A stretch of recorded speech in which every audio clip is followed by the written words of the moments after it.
Bonjour. Bonjour.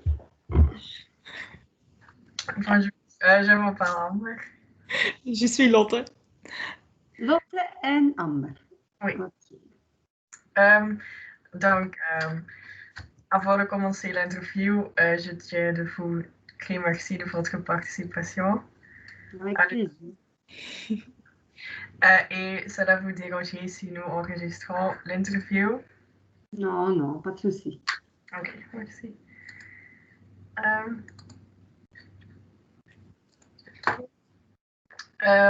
Donc, j'estime que l'entretien durera environ une demi-heure. Et nous vous poserons environ 24 questions. C'est bon pour vous? Oui, bah, j'espère que je pourrai répondre. Je suis pas sûre, mais bon, je ferai de mon mieux. Oui, ok. Bon, donc je vais commencer par vous poser quelques questions sur vous-même. Pouvez-vous me parler un peu plus de vous? Ouais, donc moi, je m'appelle Astrid Zegwart, j'ai 49 ans. Je dois réfléchir, hein. J'ai eu mon anniversaire cette semaine, c'était pour pas me tromper. Et je travaille donc dans le transport depuis mes 18 ans. Donc, mes parents avaient une entreprise de transport où j'ai travaillé pendant 2 ans. J'ai commencé là, je faisais la comptabilité. Puis j'ai passé le diplôme pour pouvoir s'installer en tant que transporteur. Et puis, bon, mes parents ont arrêté le transport. J'ai travaillé un petit peu encore dans la comptabilité. Et puis, j'ai atterri dans une société de logistique qui faisait toute la logistique de dog corning. Donc, c'est des produits de silicone où j'ai travaillé 25 ans. Ça a changé de nom plusieurs fois, ça a été repris. Donc, ça a été Intertrans, puis ça a été Scansped qui est devenu Schenker. Et quand j'ai quitté, bon, on est devenu UTI. Et puis après UTI, c'est devenu DSV. Donc, la dernière fois, quand j'ai quitté l'entreprise, ça s'appelait DSV. Et maintenant, je travaille bientôt depuis 3 ans dans la société Transrad, qui, eux, font essentiellement que du transport de radioactifs et nucléaires. Et donc là, on ne fait pas de logistique, c'est vraiment que du transport. Ah oui. Voilà. Merci. Donc, pour quelle autre entreprise avez-vous travaillé? Mais vous avez déjà...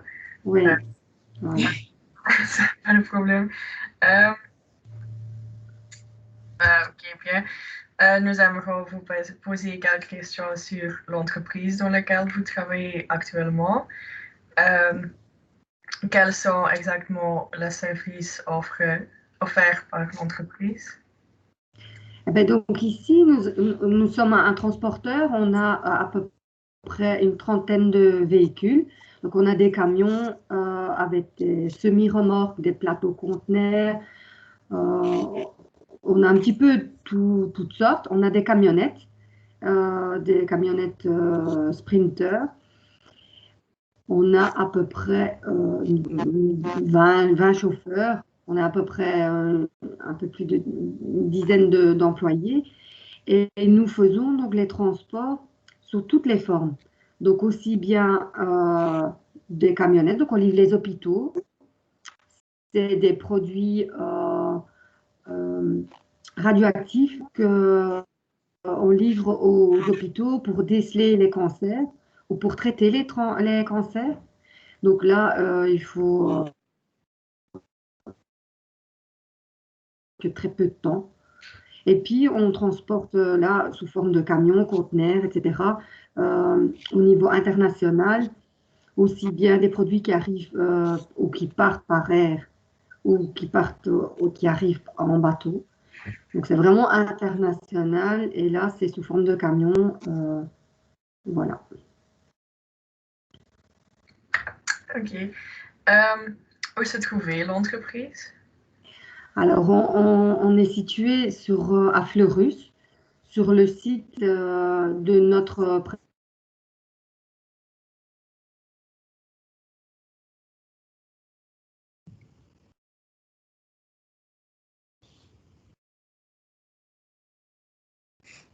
Ah, ah, voilà, je suis revenue. Donc, eux, ils produisent les éléments pour les hôpitaux et ils reçoivent la matière première et donc on trouve à Fleurus. C'est un site sécurisé, donc on ne peut pas rentrer comme ça. C'est un Ouais. peu comme des sites militaires, c'est gardé par la police. On est vérifié par ce qu'on appelle en Belgique le FANC, c'est une fédération d'agences radioactives et nucléaires. Donc c'est assez, c'est très sécurisé. Voilà, on fait pas ce qu'on veut. Et personne ne peut rentrer comme ça sans être annoncé, etc. Oui. C'est un peu quand on arrive, c'est comme quand on arrive à l'aéroport, on est scanné. Ouais, carrément. Nos véhicules sont vérifiés tout aussi bien à l'entrée qu'à la sortie. On peut pas, on ne sait pas y accéder sans passer par la sécurité. Quelle est la charge de travail au sein de votre entreprise? Alors,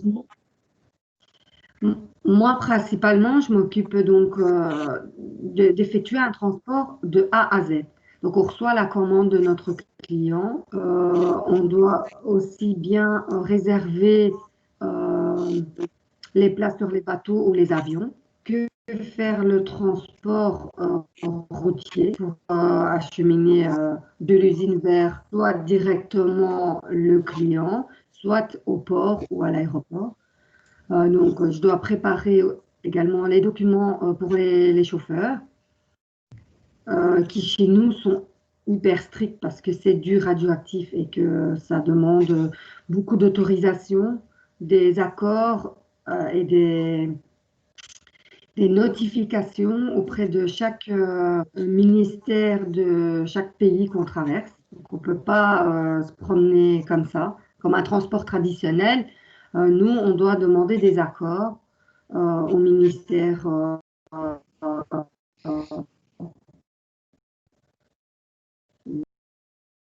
Beaucoup de transports sont obligés de se faire avec deux chauffeurs. Donc on peut pas s'arrêter. Nous, on veut, le transport doit être en continu. Jamais on peut se dire, bah, on va passer la nuit comme ça sur un parking. On ne peut pas. Donc, on est obligé de. Les pays nous suivent. Les camions sont équipés de systèmes de tracking. Et donc, les autorités des pays suivent nos transports. On ne peut pas emprunter non plus les routes qu'on veut. C'est des routes bien définies à la base. Et voilà. Bon, ça, c'est pour le nucléaire. Le radioactif, pas. Là, on peut, voilà, il faut juste les autorisations. Mais là, on peut circuler, entre guillemets, librement. Donc voilà, il y a tout ça. Les déclarations qu'il faut faire à Anvers pour au Havre Capitaine, etc. Tout ça, on doit le faire également. Établir des GD ou des déclarations IATA, on le fait aussi. On fait tout. Ouais, Oui, voilà. voilà. Enfin, je ne sais pas si ça répond à votre question assez ou pas. Trop? Non, pas du tout, c'est parfait. Ok, Ouais. merci. J'ai encore quelques questions sur votre travail et sur votre fonction. Avez-vous suivi une formation spéciale pour travailler chez Transrad? Ouais, donc moi là, je suis là depuis un peu plus de 2 ans et demi et je n'ai jamais suivi autant de formations de ma vie. Je fais que ça. Donc j'ai suivi la formation. Quand je suis arrivée, j'ai d'abord passé mon permis ADR comme tous les chauffeurs. Donc j'ai mon permis ADR. Comme nous, on fait que de la classe 7, ça ne comprend pas dans le permis classique ADR. Donc j'ai dû suivre une formation supplémentaire pour avoir mon permis de classe 7. Donc je peux faire les transports. Après, j'ai suivi la formation DG pour IMDG, voilà, pour les transports maritimes. Cette année, j'ai suivi la formation IATA pour les transports aériens. Ici, je viens de terminer une formation et un examen de conseillère de sécurité classe 7, qui est vraiment très, très, très difficile. J'attends les résultats, je ne sais pas si j'ai réussi. Et actuellement, j'ai déjà suivi la formation de douane à l'Université de Liège pour pouvoir être déclarant en douane. C'est la formation de base qui dure quand même 8 jours, qui est très difficile aussi, cher aussi. Mais donc maintenant, avec ça, je peux devenir déclarant en douane. Et, et actuellement, je suis une suite à ça de 5 jours, plus vraiment axée que sur la déclaration en douane, qui est difficile aussi. Il me reste encore un jour et puis c'est un examen. Et voilà, je crois que j'ai tout. Mais ça en fait beaucoup. Sur si peu de temps, ça en fait beaucoup. C'est Donc, beaucoup. je les ai toutes. Et Voilà. quelle est la plus grande différence entre votre position actuelle et vos positions précédentes? Ben, au sein de DSV, c'était une entreprise beaucoup plus grande. Avec donc là, on était genre 150, avec à peu près 100 opérateurs dans le magasin et 50 employés. Euh, on avait aussi qu'un client qui était de Corning, donc on faisait la logistique pour de Corning. Et du coup, moi, j'étais dans le service maritime. Du coup, ben, tu fais tout le temps à peu près la même chose. Il y a beaucoup de gens, mais tu t'occupes que d'une petite partie. Quand j'avais commencé, je faisais le maritime, mais de A à Z. Donc, je commandais les containers aux lignes maritimes, je m'occupais de faire les dossiers des transports, on faisait la douane. Mais au fur et à mesure que ça agrandissait, ben, le côté transport maritime se faisait plus que à Purs. Nous, on faisait plus que les documents du chauffeur, documents entre guillemets, parce que c'était que une packing list. Enfin, on faisait que du colisage, remplir le conteneur, donc quand même la logistique. Il y avait les commandes qui arrivaient dans le système. Là, on avait le système SAP, donc ça, c'était quand même c'est beaucoup mieux que ce que j'ai maintenant. L'entreprise est plus petite, donc ils ont un système à eux, mais qui n'est pas aussi sophistiqué que SAP. Mais c'était très monotone. Tout était automatisé dans les grandes entreprises. Donc, Oui. on faisait que le colisage et de compléter un conteneur. Donc, avec les commandes qu'on recevait, on devait compléter un conteneur avec les règles à eux. Donc, on ne pouvait même pas superposer. C'était des conteneurs pas très optimalisés, mais eux, ils s'en foutaient. Mais ça s'arrête. Même la douane, c'était une autre service. Donc, on faisait. Enfin, moi, pour moi, c'était plus tellement intéressant parce que c'était vraiment que, voilà, tu complétais ton conteneur, tu faisais les papiers avec ça, hop, et ça passait à un autre service. Qu'avant, pendant quand même à peu près 15-20 ans, quand je travaillais là, je devais faire vraiment de A à Z. Même les dossiers qu'on envoyait au client final. Donc, je faisais du crédit documentaire avec des lettres de crédit. Il y avait le rassemblement de tous les documents que je devais même faire moi-même. Je faisais des certificats d'origine aussi, des EURIN, des ATR, et j'envoyais au client final finalement qui achetait le matériel. Donc voilà, j'avais fait le tour après 25 ans. Bah, voilà, pour moi, c'était plus tellement intéressant. Je m'épanouis beaucoup plus ici où je peux faire vraiment de A à Z de nouveau, avec Oui. plus de contacts. Chez DSV, bah, des contacts, bah, j'en avais quasi plus. C'était qu'un petit peu par mail. Voilà. Et quel est votre poste actuel dans l'entreprise maintenant? Je pense que chargé de mission de transport. Voilà. Donc, Et quelles sont les tâches? mais donc, pareil, on reçoit une commande d'un client, mais là, je dois vraiment organiser de A à Z mon transport, quoi. Donc, vérifier que j'ai toutes les autorisations, euh, ben, le planifier. Donc, on a tous à peu près nos clients. Une fois qu'on a reçu un transporteur, on va le mettre dans un planning qui, j'avoue, n'est pas hyper sophistiqué. C'est jamais avec un Excel, mais voilà, on a un dispatcher qui, lui, Nous, on met le transport dedans. Lui, il va allouer des chauffeurs à ce transport et va s'occuper, on va dire, entre guillemets, de ça. Nous, après, on doit communiquer tous ces coordonnées au client qui va faire le transport, etc., le numéro de camion, remorque. Et puis après, c'est faire les notifications aux différents pays qu'on va traverser et préparer le dossier du chauffeur. Voilà, quand il revient de nouveau à compléter le dossier pour qu'il puisse partir à la facturation. On ne facture pas. Ça, c'est le service comptabilité, mais voilà. Oui. Réserver les bateaux, avions, etc. Oui. Et quelles sont les difficultés que vous rencontrez régulièrement dans votre travail? Par exemple, nous, on doit notifier donc aux différentes parties le camion, le chauffeur, etc. Mais il se peut que de dernière minute, le chauffeur tombe malade ou que du coup, là, on doit tout rechanger, mais avertir. C'est pas juste dire, ah je mets un autre chauffeur, salut, au revoir. Ouais. Non, je dois tout notifier tout le monde. Donc, si je passe la France, les autorités françaises, tout. Et il ne peut pas avoir. En fait, c'est dans des documents bien spécifiques. Il ne peut pas avoir une petite erreur. Le transport est refusé. Et du coup, il ne peut pas se faire. Donc, on a un timing très, très serré. Moi, ça m'est arrivé au début que j'avais oublié de mettre une autorisation pour pouvoir rouler, par exemple, le dimanche. Mais c'est une catastrophe, quoi, quand on fait ça. Dès qu'on fait une erreur, elle peut avoir des conséquences très graves.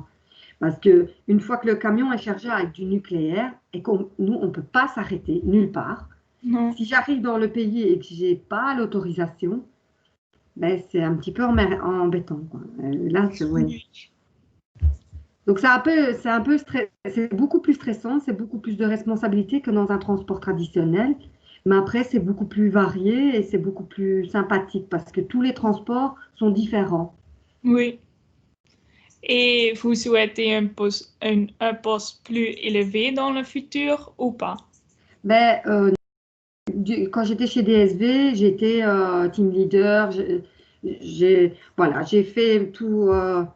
Et maintenant, toutes ces responsabilités de gérer des gens m'intéressent plus trop. Moi, maintenant, ce qui m'intéresse, c'est d'avoir un bon salaire et d'aimer ce que je fais, que ça soit varié. J'aime pas toute la journée faire que de Non, l'encodage. Voilà. non, oui, J'aime bien ce côté diversifié. Maintenant, c'est vrai que j'ai un peu ça en moi de gérer des gens. Donc là, je ne suis pas chef, mais je dirige quand même. oui, Parce que mon chef, lui, s'en fout. Lui, c'est faites ce que vous voulez. Bon, voilà. Donc j'ai ça un peu en moi. Donc indirectement, j'ai quand même tendance à diriger, organiser. oui, Mais non, je ne souhaite plus spécialement monter. Moi, je voulais une voiture de société, un bon salaire. Et voilà, là, j'ai les deux. oui. Voilà. Pour moi, c'est Et le principal, je pense, quand on travaille, c'est vraiment d'aimer son job. Et oui. plus on monte, moins on est dans l'opérationnel. Et moi, j'aime bien l'opérationnel. Il faut que ça Oui. bouge. Voilà. Et selon vous, quelles sont les compétences ou caractéristiques importantes qu'un responsable logistique devrait avoir? Mais je pense qu'en Belgique, d'ailleurs, honnêtement, votre français, il est très bien. Mais je pense que le plus important, c'est les langues. Parce que finalement, moi, je suis hollandaise, donc voilà. Ma Oui, langue maternelle, c'est le néerlandais. Donc oui, les langues, c'était facile pour moi. Et j'étais étonnée ici, où je suis tombée maintenant. Il y a pas mal de francophones qui parlent très bien le néerlandais. Et ils sont là grâce à leur langue. Parce qu'ils n'avaient pas de formation de transport à la base. Bon, après, c'est un peu quand même un handicap, mais ça peut s'apprendre. Ça s'apprend plus vite que des langues. Donc, oui, je crois que voilà, les langues, c'est vraiment important. Après, votre formation, elle est vraiment géniale. Moi, si j'avais pu faire ça, à mon époque, ça n'existait pas. Du coup, vous arrivez dans le métier en ayant déjà au moins le vocabulaire Moi, j'ai eu des gens qui ont travaillé pour moi et qui venaient pas de ça, savaient même pas ce que c'était un CMR, ni un Airwave, ils savaient rien. Alors que là, vous avez vraiment un très bon bagage pour commencer. Oui, Après, je pense que le fait d'être ouvert, l'esprit d'équipe, s'intéresser, si on est responsable, s'intéresser, c'est de savoir ce que les gens font. Moi, j'aimais pas avoir quelqu'un qui était au-dessus de moi, mais qui ne connaissait pas mon travail, non, qui était que théorique. Donc, je crois que commencer, c'est bien de commencer à voir tous les jobs, aussi bien dans le magasin, s'intéresser un petit peu à tout le monde, de voir comment ils travaillent. Et c'est quand on a une vision de toute la chaîne qu'on peut l'améliorer et se dire, ah ben là, honnêtement, il y a moyen d'améliorer ce processus-là ou celui-là. Mais pour ça, il faut s'intéresser à vraiment à toute la chaîne, quoi. et votre travail nécessite-t-il beaucoup de compétences? Ben oui, ouais, oui. Si bon, moi, j'avais pas forcément les diplômes, j'avais déjà fait des formations IMDG, j'avais pas fait la formation IATA, mais j'avais déjà travaillé un petit peu dedans. Bon, la douane, pour le moment, on la donne à une entreprise, une agence en douane, mais on aimerait bien la faire nous-mêmes pour gagner plus, allez, pour économiser ce coût. Mais oui, c'est quand même important de savoir de quoi on parle. Moi, ma difficulté dans l'entreprise actuelle, c'est le fait que ce soit du radioactif. C'est-à-dire que tous ces produits, ben, c'est des produits chimiques et les formations ici, je galère vraiment par rapport à ça. Parce que c'est complètement différent que d'envoyer juste des seaux, et des palettes et que limite on s'en fiche ce qu'il y a dedans. Ici, nous, ça a de l'importance ce qu'il y a dedans. Parce que voilà, ça fait la dangerosité du transport. Donc moi, pour moi, le plus compliqué, c'est ça. Mais c'est pas quelque chose que tu peux apprendre ailleurs si tu ne travailles pas dans une entreprise comme ça. Et honnêtement, c'est un monde très petit, le monde radioactif nucléaire. Il n'y a pas beaucoup d'entreprises Non. qui peuvent faire ça. Donc, je pense qu'on ne peut pas vraiment se préparer à travailler dans une entreprise comme ça à ce niveau-là. Donc, l'idéal, c'est d'avoir les langues et toutes les autres compétences. Donc, que ce soit IATA, IMDG, bah, la route, forcément. Si vous travaillez dans une entreprise, moi j'ai toujours travaillé dans de l'ADR. Chez DSV, on faisait aussi, c'était des produits chimiques, c'était de la classe 3, 3, 4 et 9, et les aérosols, la classe 2. Donc, moi j'ai trouvé cette formation de chauffeur, c'est une formation chauffeur, le permis ADR, mais elle est intéressante. Je ne sais pas si vous l'avez pu la suivre ou pas, mais elle est intéressante à faire, si vous Oui. pouvez la faire. Et pensez-vous le français est une langue importante dans votre secteur ou il y a encore l'anglais et l'allemand dans le secteur? Ah, chez nous, l'allemand et l'anglais, c'est, je veux dire, moi, l'allemand, je ne le parle pas, mais j'ai une collègue qui, elle le parle. Nous, on doit faire des demandes d'autorisation en Allemagne. Et voilà, c'est obligé, étant allemand, nos chauffeurs, ils sont obligés d'être quadrilingues. Oui, C'est pas facile à trouver les chauffeurs parce que quand ils sont en Allemagne, ils doivent appeler toutes les heures et c'est obligé en allemand. Donc voilà, mais moi je pense qu'en Belgique, si on a le néerlandais, anglais, français, pour moi c'est bien. oui. C'est très bien. Et pourquoi avez-vous choisi ce travail? Ben, moi je suis née dedans. Mon grand-père avait un transport, mes parents avaient un transport. Donc voilà, moi je suis née un peu comme votre copain Joe, hein. Oui, Voilà. Donc moi j'ai toujours bien aimé. J'ai fait des études de comptabilité parce que ça n'existait pas la logistique quand moi j'ai fait mes études. Et honnêtement, la comptabilité, voilà, c'est monotone, il se passe rien. J'aime pas, j'aime beaucoup. Le transport, ça bouge. En plus, en Belgique, comme on est un pays hyper bien situé, on a un peu la plateforme de l'Europe. Je crois que en travaillant dans la logistique, vous êtes sûr d'avoir un emploi. Et ça combine un peu beaucoup d'emplois parce que la logistique, ben, finalement, ça peut être comme moi dans un domaine vraiment purement transport, mais ça peut être dans un hôpital, ça peut être la Oui. logistique, finalement, on en fait partout. J'avais poussé ma fille à le faire, elle a fait 2 ans, et puis elle n'aimait pas, elle a abandonné, elle est retournée dans autre chose. Mais si vous voulez travailler, la logistique, c'est top. Moi, j'ai Oui. bien aimé le maritime. Donc, j'ai quand même travaillé longtemps pour Anvers. Et moi, j'aimais bien le secteur de maritime. Le routier, l'aérien, pour moi, tout va un peu vite. C'est aussi un secteur bien défini. Mais voilà, ça, après, ça dépend un peu où vous habitez, là où il y a le plus de Oui. travail, quoi. Et vous souhaitez changer de travail ou de fonction et euh, si spécial dans votre travail ou dans votre poste? Non, moi, je ne souhaite plus changer. Déjà, je ne suis pas quelqu'un qui change. Je suis restée 25 ans dans la première et je ne suis pas partie. C'est parce qu'ils sont venus me chercher. Sinon, je ne serais pas partie. Je Non. serais restée là. Pas, j'étais plus trop épanouie, mais bon, c'était une sécurité d'emploi. J'étais comme chez moi. Ici, ils sont venus me chercher. Et j'ai vraiment pris ça comme un challenge. Mais j'avais bien insisté que je voulais que ce soit une entreprise où je pouvais terminer ma carrière. Je ne suis pas vraiment pour le changement. J'aime bien apprendre au sein de l'entreprise. Et c'est vrai que l'autre, j'avais fait le tour de tout. Et que ici, ça m'a permis d'apprendre plein de choses. J'ai fait beaucoup de formations depuis que je suis là, donc ça, j'aime bien. Mais je ne souhaite pas repartir ailleurs. Non, je suis bien là et voilà.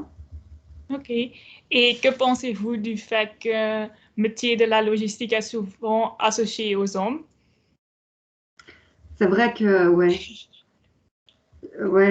c'est un peu dommage parce que peut-être pour faire le dispatch, moi, le boulot du dispatcher, proprement dit, celui qui vraiment, je crois que ça, c'est plus pour un homme. Nous, notre dispatcher, c'était un chauffeur avant, donc ça donne vraiment un avantage. Il voit vraiment exactement combien de temps il faut pour aller de A à Z. Pour eux, c'est plus facile, mais tout le reste, personnellement, en ayant travaillé avec des hommes, là, je travaillais encore avec des hommes, les femmes sont beaucoup plus méthodiques, plus organisées. Oui, Et on a quand même beaucoup de paperasse. Les hommes, ils n'aiment pas la paperasse. Et honnêtement, pour moi, ils n'ont pas ce côté. Moi, je pense que les femmes sont meilleures. oui, Sans vouloir. Et il y en a de plus en plus d'ailleurs, hein. oui. Donc, je crois que. Mais c'est vrai qu'à l'école, je ne sais pas si dans votre école, il y en a beaucoup. Ma fille, quand elle a fait, c'était principalement que des garçons aussi. Oui, Vous aussi? oui. Quatre filles, je pense, et le reste Ouais, sont les hommes. c'est des garçons, ouais. Et pourtant, c'est dommage parce que dans les entreprises, honnêtement, les femmes, chez DSV, on était quand même 50 employés et honnêtement, les garçons, ils étaient moins efficaces que les femmes. Oui. Donc, vous avez beaucoup plus de chances de réussir que. Super. Donc, corona a-t-elle un impact sur votre entreprise? J'ai pas compris le début, pardon. Corona a-t-elle eu un impact sur votre entreprise? C'est un problème à votre Ah, le entreprise? corona? Ben, pour le moment, non. On est, on est en télétravail. Mais comme il faut préparer les dossiers des chauffeurs, on est obligé quand même d'aller les papiers dans une farde et leur mettre dans leur casier. Donc on s'est organisé, on a fait des bulles pour pas se croiser entre nous. Comme ça, si une bulle est atteinte, parce que j'ai eu moi le Covid la semaine passée, euh, ben, au moins que l'autre bulle ne soit pas contaminée également. Donc on s'arrange un peu comme ça. Et les chauffeurs, ben, pour le moment, on n'a pas eu de cas. Ils ont reçu tout le matériel, ils ont des masques, du gel, des combinaisons. Et donc pour le moment, on n'a pas trop eu d'impact. On a eu de la chance. Oui, c'est bien. Ouais. Quelles sont vos attentes futures pour l'entreprise? On est en train de travailler à essayer de grandir, ce qui n'est pas vraiment facile parce que trouver des chauffeurs aussi compétents ils doivent être quadrilingues, il y a beaucoup de paperasse. Chez nous, un chauffeur, quand il s'en va faire avec une FATCA, qui doivent être à la lettre, c'est assez particulier. On fait beaucoup de transports avec des chauffeurs. Les chauffeurs n'aiment pas toujours ça. Ils aiment bien leur indépendance. Donc, voilà, on n'a pas toujours facile à trouver des chauffeurs et qui conviennent et qui restent. Mais on est en train d'essayer de s'agrandir encore de plus en plus pour pouvoir... on reste dans du transport que de la classe 7. Je ne pense pas qu'on va aller vers un transport traditionnel parce que ça paye beaucoup moins et que nos chauffeurs sont quand même payés plus. Ils ont des avantages plus que dans un transport traditionnel. Genre chez nous, ils peuvent aller à l'hôtel, ils dorment à l'hôtel. Ils sont payés chez eux. Si on n'a pas de travail, ils sont chez eux payés. Une journée entamée, même si on leur demande de faire un transport que de 1 heure, ils sont payés toute la journée. Donc, ils ont beaucoup d'avantages. Ils ont quasi tous une camionnette, un petit Kangoo pour rentrer chez eux. Voilà, ils ont quand même, entre guillemets, la belle vie. Donc, voilà, ça, c'est un avantage. Mais à côté de ça, on demande beaucoup aussi. Du coup, voilà, on a un petit peu restreint par rapport à ça, mais on essaye de grandir de plus en plus. Donc, j'espère que ça, on va pouvoir voilà, s'agrandir de plus en plus. Mais je pense qu'à part ça, voilà, il n'y aura pas produire faire la demande pour devenir représentant AEO, etc. Donc, on aimerait faire toutes les déclarations de douane pour notre client principal IRE uniquement. On ne fait pas les plus compliqués, mais ça, c'est tous les jours à peu près la même chose, le même produit. On pourrait gagner quand même pas mal d'argent à ce niveau-là. Ok. Et si vous deviez convaincre quelqu'un de se lancer dans la logistique ou de suivre vos traces, que direz-vous? Moi, je l'encouragerais. Moi, c'est une passion. Moi, j'aime vraiment beaucoup. Donc, moi, je pense que c'est quelque chose de tellement varié que je pense que n'importe qui pourrait y trouver son compte. Celui qui est plus administratif, il peut se retrouver un job un peu plus administratif. Celui qui aime beaucoup plus le terrain, il se dirigerait beaucoup plus vers quelque chose comme un dispatcher ou vraiment gérer le stock avec les hommes, voir comment améliorer le processus vraiment de la logistique au sein de l'entrepôt. Moi, je pense que c'est tellement étendu que je crois que presque n'importe qui pourrait trouver sa voie. Ce qui est un peu dommage, c'est qu'à l'heure actuelle, beaucoup de gens ne savent toujours pas ce que c'est en fait la logistique. Moi, quand ma fille s'était inscrite à l'école et que ses copains et copines demandaient, tiens, tu vas faire quoi? Qu'elle disait, je vais faire la logistique. On lui demandait, oh, mais c'est quoi la logistique? Oui. Donc, c'est un peu dommage qu'on ne fait pas plus de publicité, qu'on n'explique pas plus.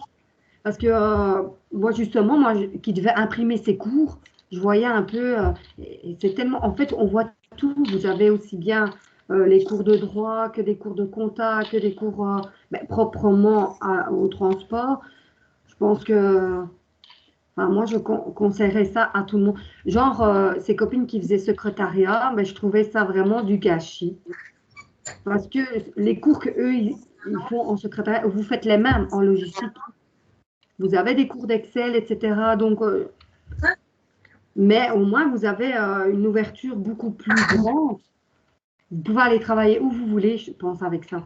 Oui. C'est juste à vous de voir si vous avez envie d'être dans du transport proprement dit ou si vous avez plus envie dans une chaîne de logistique. Ça peut être au service achat et de s'organiser à acheter les produits, les matières premières pour une entreprise et tout l'acheminement qui va après dans l'entreprise.